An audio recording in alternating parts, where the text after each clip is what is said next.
I'm Paula Collins, Democratic hopeful for the special election ballot in New York 21. Like you, I am simply appalled at the news of the last 24 hours. I try to understand one unconstitutional maneuver, and then we are hit with another and another and another. I don't have to list them all for you, but to me, the most egregious moves are those that involve the unconstitutional installation of very young, inexperienced computer engineers in our government offices to oversee, collect, move, interpret our Americans' most sensitive data, including Social Security information, payment information to Medicaid, Medicare, veterans benefits, and Social Security. And that's just what we know. Other egregious and unconstitutional acts include Sam Altman's work to put our nation's sensitive nuclear testing and lab information on OpenAI, making it available to the entire world. Today, I heard Senators Schumer, Warren, Murray, and a few others speak out about withholding votes and asking for answers. Listen, I know I am not yet an elected official, but when you're talking about Social Security and the nuclear codes all handed over to people who have never been elected, never undergone fingerprinting and a background check, I need to speak out as a citizen. We haven't even gotten into the tariffs that will go into effect within hours of this recording and how they will impact our life in the North Country, specifically with regard to heating oil and other energy resources. And then there's New Yorker Lee Zeldin, confirmed last week to head up the Environmental Protection Agency. And on his first day, he sends an email informing 1,000 employees that they can be dismissed at any moment. Again, unconstitutional in that these are federal employees who are entitled to due process review, and the funds that support their employment were already allocated by Congress. This is not the country that we had as recently as November 5th, 2024, when Kamala Harris was our Democratic candidate. I'm not a billionaire, and I'm not yet elected to represent you in Congress, but I would like to be. I can tell you that as a solidly middle-class mom who raised her child alone and who is a proud card-carrying member of the teachers union, I'm on the side of the United States Constitution, and I'm on the side of the American people who, like me, just want to be able to put food on the table, gas in the car, and keep a roof over my head. I'm calling on my elected officials to do that which we say in the streets when we protest: shut it down.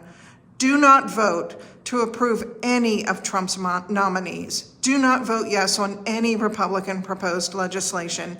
Demand answers, and do not perform any official duties until the following things have occurred. Elon Musk and his staffers must be immediately removed from access to files, buildings, and data that deal with our national electronic systems.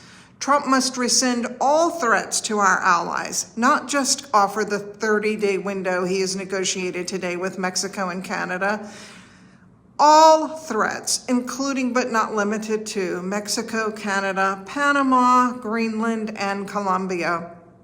Trump must rescind unconstitutional tariffs to Mexico, China, and Canada, until negotiated trade agreements that have been approved by Congress can be made. Federal employees must be restored with full pay, title, authority, and benefits. Trump did not have the authority to gut our nation's federal civil service. All payments, including those to nonprofits, Medicaid, Medicare, and so forth that were threatened last week and are subject to the court-ordered injunction, must be fully restored, with promises to not unconstitutionally threaten to cut off appropriations that have already been approved by our Congress.